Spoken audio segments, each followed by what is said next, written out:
onto making the most of your application. And I think, is this you, Claudia, or is this me? It was you. I'm happy to pick it up if you're not, Well, if you want me to. you can, I can. Well, I mean, what we're going to run through now is a little bit about making your application, what that process is, your CV, your cover letter, and then we're going to look at a little bit about interviews, and then we'll move into the questions. So, applications. Well, where to look for jobs, right? But GIS is huge now. When I go to careers fairs in universities, and people ask us about how many opportunities we have in Esri UK, the answer is, for graduates or people just out of university, is probably about 10 to 12 a year. And that doesn't seem like many. But then I look around the room, and most of the other organizations in the room will use GIS, and 80% of them will probably use Esri software. So you have to think about where you're going to apply. You'll find it on our grad scheme on our website, but there are other places. Social media is one. There are jobs boards such as Reed, Total Jobs, Find a Job, Earthworks, Mind Went Blank. There are some mailing lists. There's a really good one from JISC called GIS Jobs List, and I will probably make a little list of these to put into the material that you receive as a follow-up. Your careers service is sort of, you know, hiding in plain sight in front of you, and the people in there are experts on tailoring CVs and giving you mock interviews. So I would go to them and have a look at their jobs boards and their information, but do not forget about them, and we're going to come back to them all the way through this. Social media, LinkedIn is, it's not quite awash with job search, but certainly people try and amplify their vacancies through social media, and LinkedIn is probably the one to get onto. If you don't have a LinkedIn profile now, make one and start growing your network through your peers, your lecturers, and people like us and the others that have been on this webinar today. And then networking, family and friends. It's amazing how many friends I have that are in a career because somebody told them that there was something that looked interesting for them. So if somebody makes a comment, don't just let it pass through one ear and out the other. Log it and then go and have a little look. And on to the next. So when you are making an application, there are several things that you should be thinking about. Number one, it's pretty obvious. Read the advert carefully. Do you meet the criteria? And most of the other things they're asking for. There's actually a gender divide here. Fake it till you make it. That is something that gets described. A lot of males maybe do that, and a lot of the females may, they want to hit 100% of the competencies that are listed in a job advert, so they won't apply. I would say you need to change that mindset. And if you see the core competencies and it's talking about data management and GIS and remote sensing, data manipulation, data science, they might not even mention GIS. They might be talking about GIS, but not mentioning GIS. Stick an application in. It's up to the HR team to then look at your application and decide if they want to call you for interview. I'd say also with that, Adi, you can often tell in the wording, I think sometimes. So sometimes it might say like essentials or like essential criteria.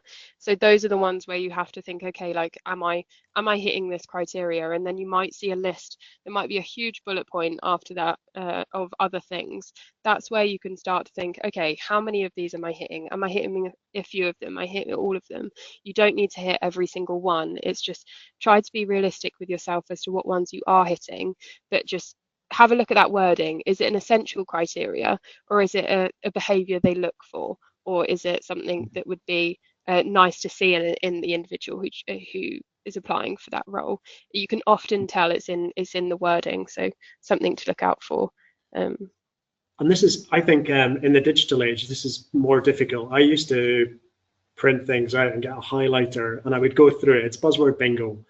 You're essentially looking for keywords and you're highlighting them, and then you guess what? You're going to make sure that those keywords are in your CV.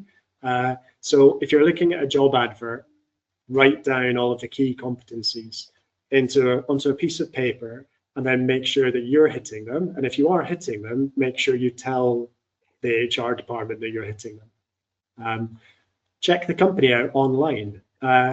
In the old days, well, you still see it in some magazines. You'll see like a picture of an airplane going through clouds or a climber on a mountain, and it's a job advert, and you're like, what on earth is this about? I mean, is this a guiding company? And you'll find it's an investment, like hedge fund type job. It's your job to revise the company. Find out as much as you can about them before you make the application. Do they fit with you as a person? Is there information on their website that could help you tailor your application to them? Make it feel like you've done your homework. If you're unsure of what they want, maybe the language isn't as clear as it could be once you've gone through it with your highlighter, then you can often reach out to somebody in the organization. Now, this is where LinkedIn can come back in. You might have a network where you're 2 degrees of separation or 1 degree of separation away from somebody who already works for that organization.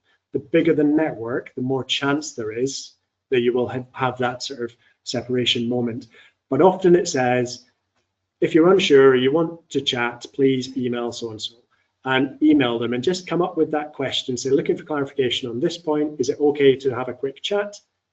Or they may just answer the questions for you.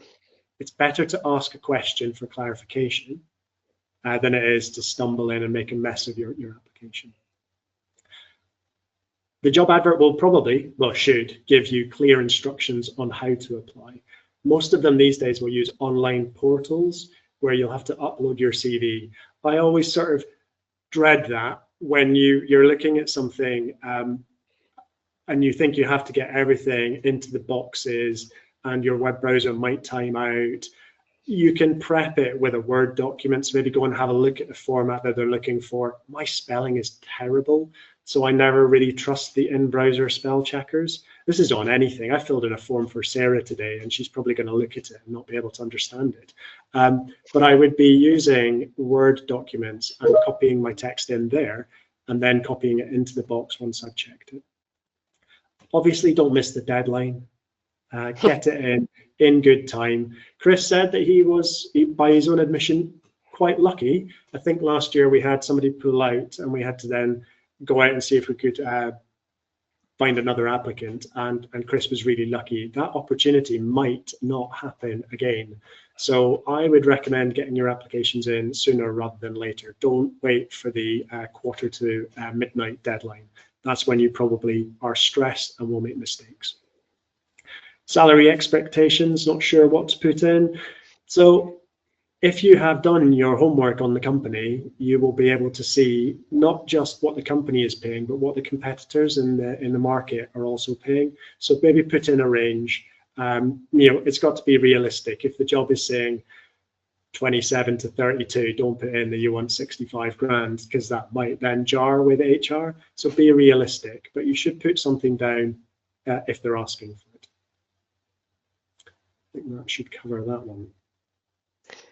Brilliant. A little bit about CV tips. So cover letter, CV, sorry.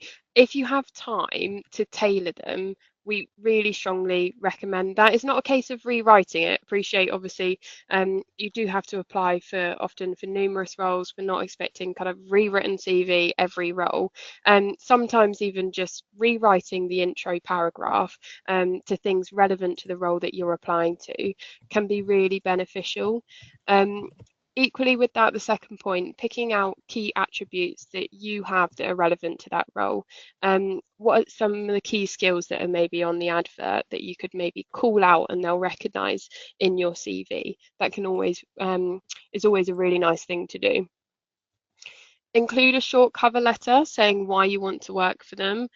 So we'll touch on cover letter a little bit more, I think, in the next slide or in a couple slides time.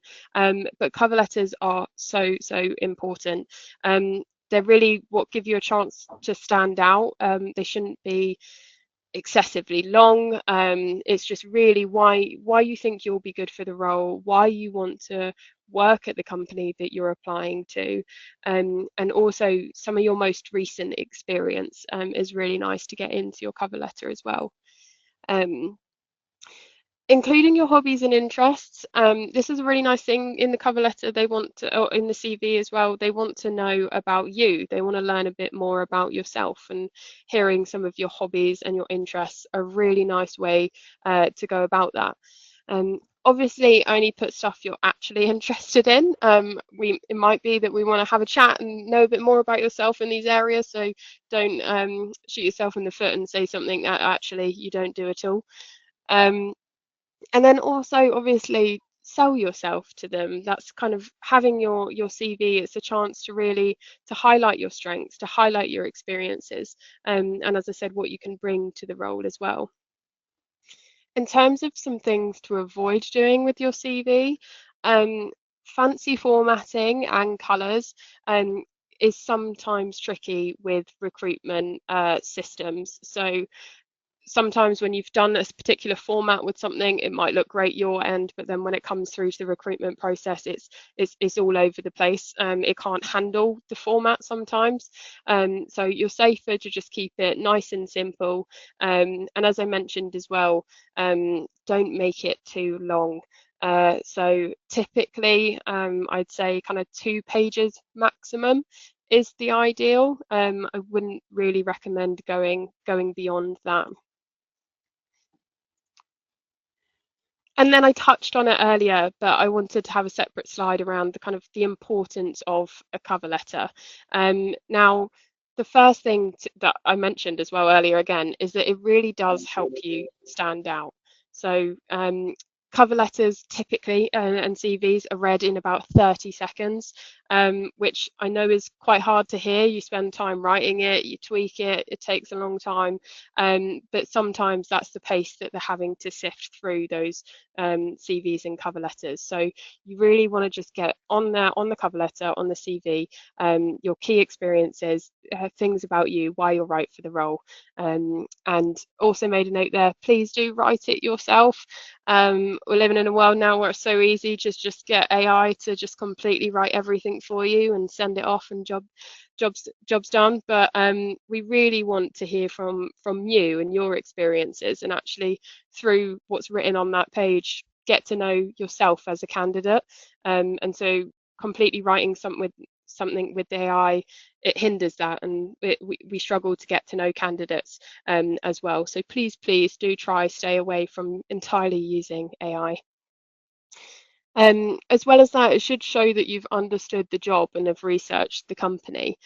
So Addy kind of mentioned this earlier, but do your research. Make sure you spell the company correctly, and different things like that. Make sure you submit the right cover letter for the company you're applying for, and you've noted down details about the company and bits and pieces like that. I've said it before, it should say why you're right for the role, why you want to work for that company specifically, what interests you about that company. And then it's also the cover letter. It should not be a summary of your CV. They don't want to be reading the exact same thing that they've just seen on a on a CV, but bullet pointed and then put into a cover letter. We want to kind of hear the key reasons that they should consider you, as opposed to exactly everything that has just been read in your CV.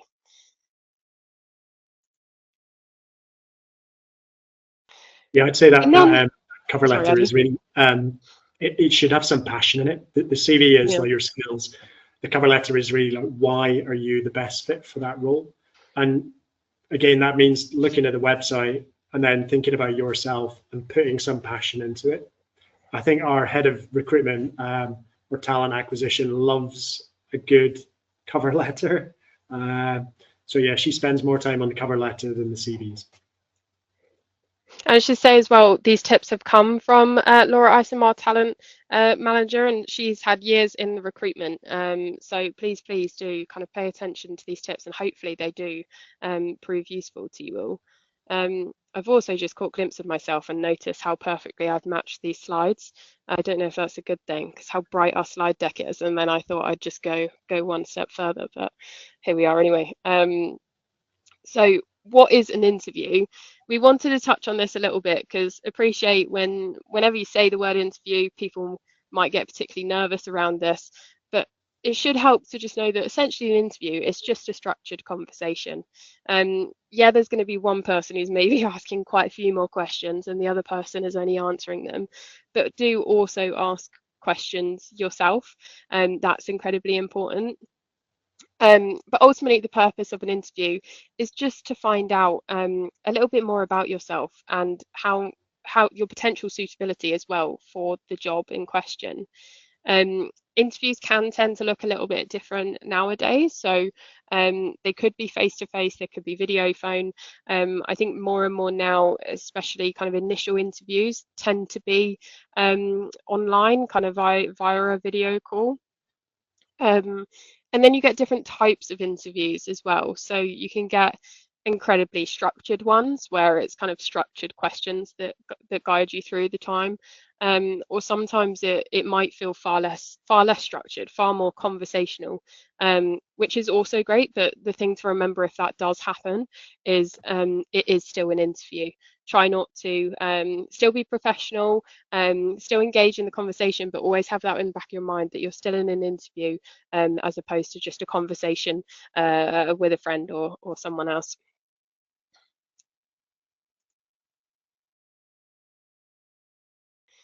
And then just a little bit around how to prepare for an interview. And again, it touches on some of the things that we've mentioned before. But firstly, recheck the details of the job and the role that the company that you've applied to. Check the advert. We appreciate you might be applying for multiple jobs at a time. So just refamiliarize yourself. What are the key things that they're looking for? What specific role and skills are you applying to with that role? Similarly, as I said there, so what are the main skills and experiences they're looking for? Try to think of some examples when you look at the advert and exactly what the role is. If you can think of some examples of how you've applied those skills that they're looking for, then that's really great to go into the interview with some examples already in your back pocket. Understanding the role, what are you going to be doing? What does the company do? Like Addy said earlier, just that research into the company. You could use LinkedIn to reach out to people already at the company. You could look on their website. What kind of products do they sell? What kind of services do they offer? Different bits and pieces like that. Again, I've kind of touched on that point, doing some research. The company website is a big one. LinkedIn, Glassdoor is another one as well. So you can hear from people who have previously worked at companies. Occasionally have to take that with a pinch of salt, but is also a useful insight into companies through Glassdoor. Preparing for standard interview questions is another one. We've got a couple of examples on the next slide, but it's just good to take the time to Google some of those common interview questions. Typically, people ask the same kind of questions, it's just slightly reworded. So if you can think of some general questions and answers and examples to those, then you're going to be in a really good position. And then lastly, prepare some questions to ask them. This is a really, really important thing. You're not expected in an interview to be the only one, only answering questions. They're going to want you to ask questions as well. It shows that you're really interested in the role. It shows you care. It shows you have thought through this interview and exactly kind of what maybe the next steps are and different things like that. So it's well worth having a think of what kind of questions do I want to ask the interviewer as well.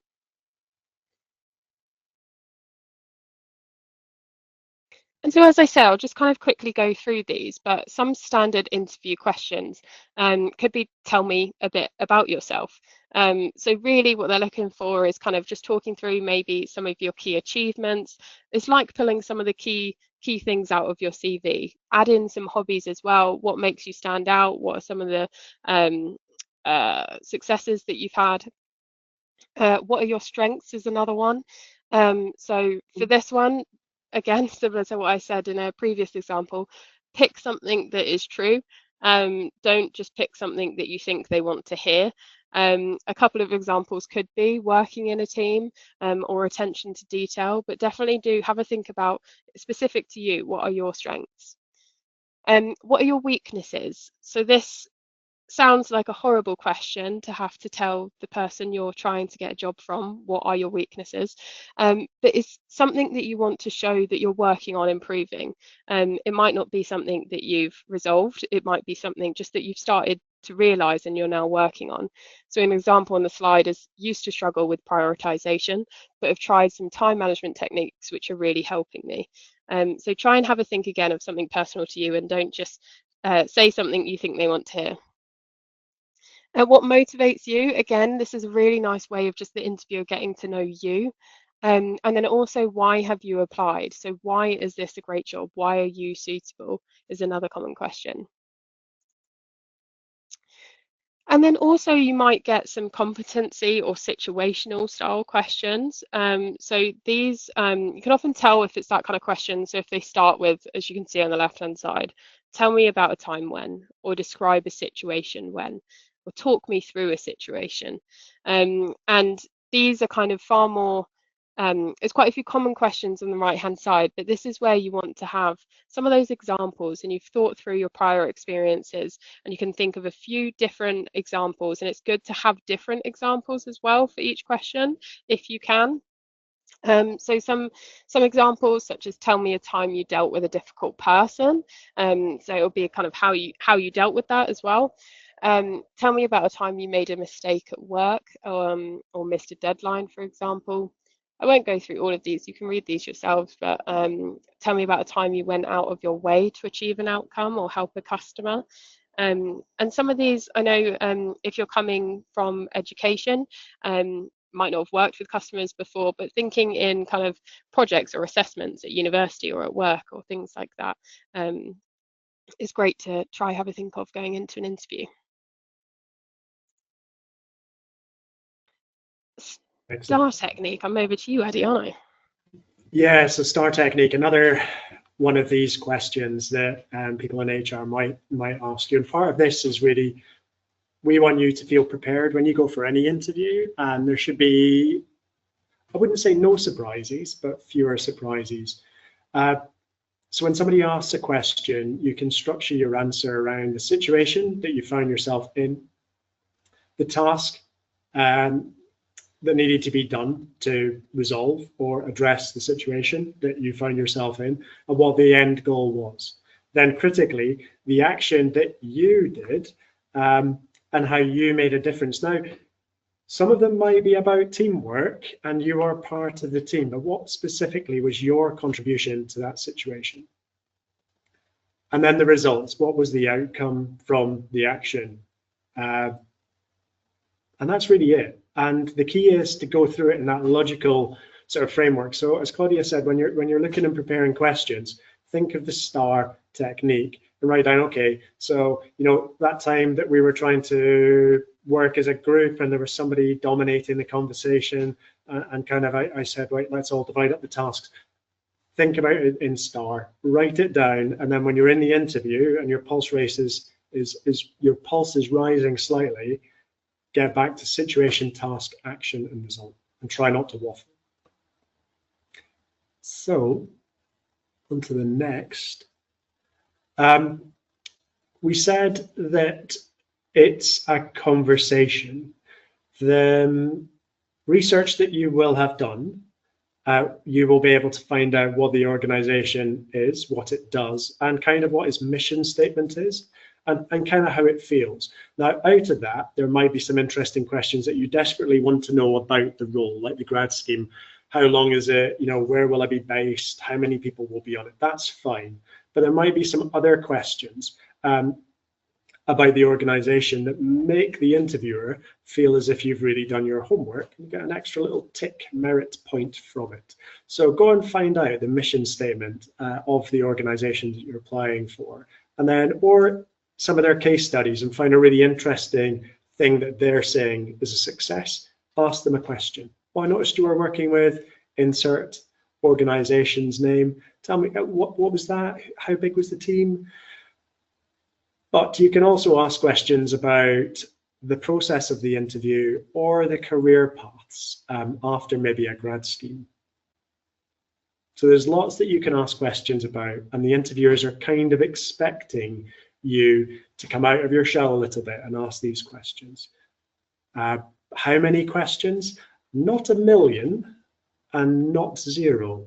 So we've been recommended that 3 to 4 is kind of ideal. There won't be a huge amount of time, but it shows that you have been listening, that you've done your homework, and that you're asking for more information, you're taking it seriously. So not 0, but not loads. And I think there was some advice there about not the obvious ones, about number of holidays, sick days, etc. So I don't ask those. Okay, so now we're crashing into the moment. You've got through the telephone interviews, perhaps the screening, and now you're coming in to meet the organisation and be interviewed in that sort of more formal sense. So the day before, double check the time. I mean, this was Wednesday. We definitely knew it was Wednesday. Definitely was not Thursday, because we all checked and we knew that we weren't on the wrong day. It's a little in-joke there, because some of us were not sure. But make sure you know when and where, how you're going to get there, that you've got plenty of time. Don't stress because you realise that the bus isn't at 1:15, it was at 1:45. You should have done your homework. So double check everything the day before. Check who you're going to meet. Make a note of their name, because you may have to give that when you arrive at reception. Make sure you know where you're going to meet, how you're going to get there, etc. And just try not to be late. It doesn't matter if you're a little bit early. Don't turn up an hour early. If you do arrive at the venue an hour early, go and find somewhere that you can hang out and get there, 5-10 minutes before you're meant to be, so as people know that you've arrived in good time. And it reduces your stress level considerably, which will make you perform a lot better in the interview itself. If it's a virtual interview, though, you're going to have to test the tech. So in this call, we were testing it before everybody was let in. So it's good to check it. On the day, dress smartly and appropriately. It's always better to be overdressed than underdressed. If you turn up and you're not wearing a shirt and tie or smart business attire and everybody else is, you will feel uncomfortable. If everybody else is casual and you're slightly more formal, I find that's a better position to find yourself in, because people go, oh, they were really smart. They'd made an effort, and that effort is kind of respect as well. Even for video interviews. And that means probably all of you. I do know of somebody who was doing an interview and they had to shut the curtains. They forgot to turn their camera off, and they were definitely not in business attire. I think they were in shorts and they had a shirt and a tie on, and they found that quite embarrassing. So think about your appearance. Take the interview details with you. Again, I've said this, but who and where and when, and keep checking it on a bit of paper. I forget things, so I have notes. Take some brief notes, and you can revise those on the way in. They might be the STAR technique, but they also might be the questions that you've written down to ask. And you might say, look, I had some questions I wrote down before, I'm just going to check them. And then that will give you time to, again, get your pulse rate down and then ask that question. Try and control your nerves. There will be probably a glass of water. Somebody asks you a question and you're thinking, reach for the water, take a sip, nice gently, put it back down, and then lead with your answer. Rather than starting a story and going, oh no, wait a minute, got a much better one, so I'm just going to backtrack.